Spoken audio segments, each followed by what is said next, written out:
Agama Kristen mungkin agama yang paling sering dihina di Indonesia. Bukan hanya dihina, mereka juga bahkan dilarang ibadah di beberapa daerah. Dan karena terlalu seringnya ditekan itulah umat Kristen kemungkinan besar menjadi apatis. Ntar kalau dilaporin kita kena masalah lagi. Begitu pikir mereka.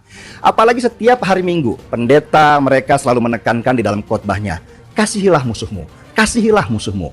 Sehingga umat Kristen akhirnya lama-lama menjadi orang yang nerimo. Cuman dihina, toh masih bisa cari makan dan gak mati kalau cuman dihina doang. Begitu mungkin pikiran sebagian besar dari mereka. Konsep keikhlasan umat Kristen Indonesia terhadap hinaan kepada mereka inilah yang mengagumkan buat saya. Kalian ini bajingan tengik ya, bajingan-bajingan rohani. Ya, bangsa kalian ini, anjing-anjing gereja. Otakmu di mana, ya kan? Ini kalian anggap sebuah kebenaran ya, memang anjing ya. Dasarnya kalian ini memang anjing ya. Anjing ya kembali kepada muntahannya. Anjing kalau enggak itu bukan anjing. Kita lihat apakah dalam sebulan saya akan mati. Kita taruh lagi. Ngapain kau hina Tuhannya orang? Lebih baik kau urus agamamu. Ini loh Tuhan saya, ndak usah urusi Tuhannya orang.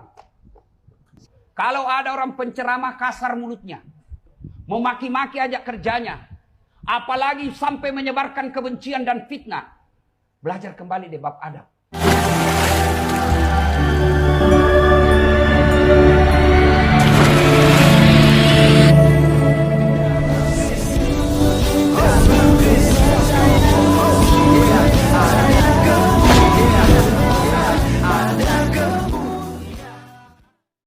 Salam Elechem Bisem Yeshua Hamasyah. Salam damai sejahtera dalam nama Tuhan Yesus Kristus untuk kita semua.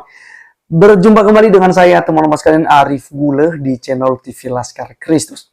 Pada video kali ini kita akan membahas kembali tentang Ustadz Agustan. Teman-teman sekalian, kali ini kita mendengarkan tentang Denny Siregar yang menurut saya kata-katanya itu sangat menyentuh. Dan jika dipahami oleh kandurun-kandurun seperti Ustadz Agustan dan kawan-kawan, pastinya mereka akan sadar. Dan saya secara pribadi bersyukur ya, dengan adanya orang Muslim seperti Denny Siregar dan kawan-kawan ya di Cokro TV, termasuk juga Bang Ade Armando, di mana selalu mereka mengedukasi masyarakat Indonesia supaya jangan mabuk agama. Agama Kristen mungkin agama yang paling sering dihina di Indonesia. Bukan hanya dihina, mereka juga bahkan dilarang ibadah di beberapa daerah. Dan karena terlalu seringnya ditekan itulah umat Kristen kemungkinan besar menjadi apatis. Ntar kalau dilaporin kita kena masalah lagi. Begitu pikir mereka.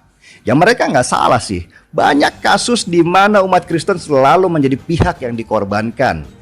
Kasus Ahok mungkin jadi salah satu contoh di mana dia divonis karena kasus penistaan agama. Dan ini membekas sekali di hati umat Kristen di Indonesia. Apalagi setiap hari Minggu pendeta mereka selalu menekankan di dalam khotbahnya, kasihilah musuhmu, kasihilah musuhmu.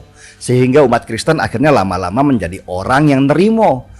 Cuman dihina, toh masih bisa cari makan dan gak mati kalau cuman dihina doang. Begitu mungkin pikiran sebagian besar dari mereka. Konsep keikhlasan umat Kristen Indonesia terhadap hinaan kepada mereka inilah yang mengagumkan buat saya. Hinaan terhadap agama bukan lagi sesuatu yang penting. Yang penting adalah prestasi di dalam hidup di dunia. Persis seperti apa yang mereka yakini. Kalau pipi kananmu ditampar, berikanlah pipi kirimu. Bukan saya mengunggulkan agama Kristen itu lebih tinggi dari agama lain. Tetapi setidaknya konsep itu bisa kita pelajari supaya kita tidak terlalu reaktif atau bereaksi berlebihan ketika ada orang yang menghina agama kita. Karena ketika yang dihina itu reaktif, maka akan muncul hinaan-hinaan lainnya. Karena pasti si penghina itu senang ada reaksi balik dari mereka yang dihina. Coba kalau kita cuek, yang menghina juga lama-lama bosen karena pasti nggak ada reaksi apa-apa. Inilah yang terjadi di banyak negara maju. Ketika hinaan terhadap agama bukan lagi sesuatu yang dianggap serius, Mereka itu lebih tertekan kalau belum dapat kerjaan, tidak diakui oleh sekitar, atau belum dapat pasangan. Masalah agama itu urusan pribadi dengan Tuhan, gak usahlah diumbar-umbar di media sosial.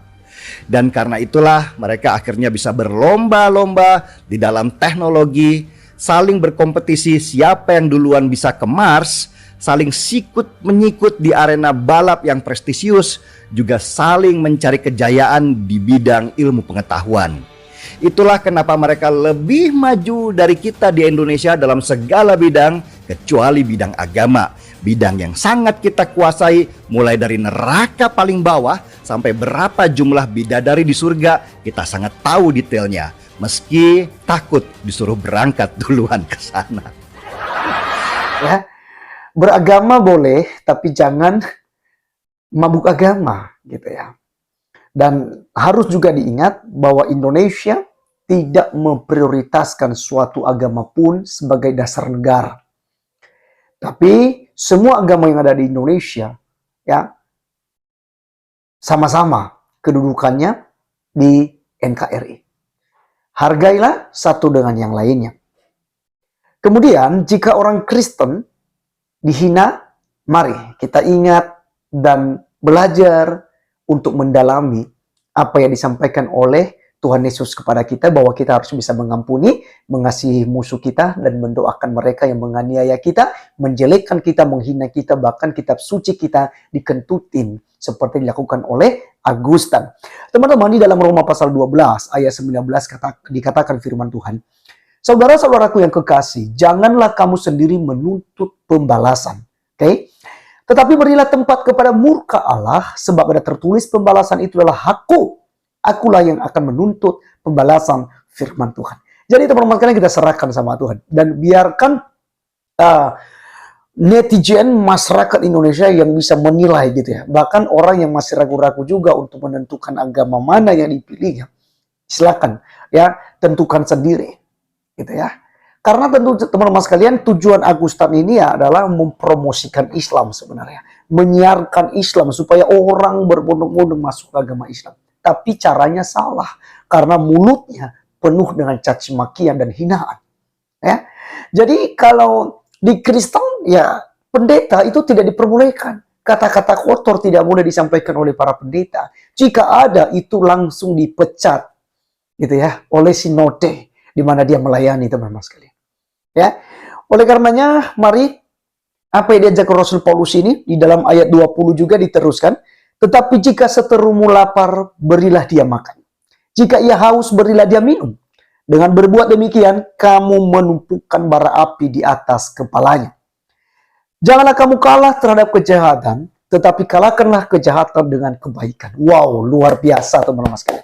Inilah yang diajarkan kepada kita. Ini Rasul Paulus mengajarkan ini kepada jemaatnya di Roma. Walaupun mereka membenci Rasul Paulus katanya begini, begono ya, yang merubah-rubah kitab itu Rasul Paulus gitu. Ya, tapi ini lihat, Rasul Paulus yang sudah ditangkap oleh Tuhan Yesus untuk menjadi pemberita Injil, ini yang disampaikannya. Ya, di dalam mulai dari ayat 19 tadi disampaikan Rasul Paulus supaya kita jangan menuntut pembalasan atas apa yang dilakukan orang terhadap kita seperti Agustan ini. Ya, silakan biarkan saja dia, biar Tuhan yang berurusan dengan dia. Kita berdoa dalam nama Yesus Kristus. Kita serahkan Agustan ini. Dan dia terapkan, jika seterumu lapar, jika musuhmu lapar, berilah dia makan. Agustan ini sedang membutuhkan doa kita ya, donasi juga ya, di itu saya lihat open donasi juga timnya ya untuk mensupport supaya Agustan diobati gitu ya. Teman-teman, sekalipun kita tidak membantu secara uang, tapi kita bisa berdoa kepada Agustan supaya Tuhan mengampuninya, supaya Tuhan berikan umur panjang kepadanya. Itu yang harus kita lakukan, ya. Jika ia haus, berilah dia minum. Dengan berbuat demikian, kamu menumpukan bara api di atas kepalanya. Artinya, teman-teman sekalian, ketika kita selalu baik, terus baik dan terus melakukan kebaikan kepada musuh kita, lama-lama dia akan kebakaran jenggot sendiri. Dia akan sadar sendiri, teman-teman sekalian. Ya, dan tentu saja dia akan bertobat. Ya, janganlah kamu kalah terhadap kejahatan, tapi kalah kejahatan dengan kebaikan. Mari kita terus berbuat baik seperti yang dilakukan oleh orang-orang Kristen ya, di komentar-komentar di video-video yang saya sudah upload, semua mendoakan Agustan. Tidak ada yang maki-maki balik. Saya bersyukur ya dengan teman-teman semua pencinta channel TV Laskar Kristus. Saya melihat tidak ada yang memaki-maki gitu ya. Ada juga yang kesal ya, rasakanlah kamu sendiri yang memintanya gitu ya, karena jengkelnya gitu. Tapi untuk maki-maki seperti yang disampaikan oleh Ustadz Agustan, bajingan tengik, anjing-anjing gereja, tisu toilet, bani kolor gitu ya, Alkitab dikentutin, itu tidak ada ya orang Kristen yang membalaskan itu. Karena diajarkan jangan membalas kejahatan dengan kejahatan, tapi kalahkanlah kejahatan dengan kebaikan. Oke teman-teman sekalian, sekian video kali ini. Biarlah ini menjadi berkat buat kita. Sampai ketemu di video berikutnya. Tuhan Yesus memberkati kita. Salam.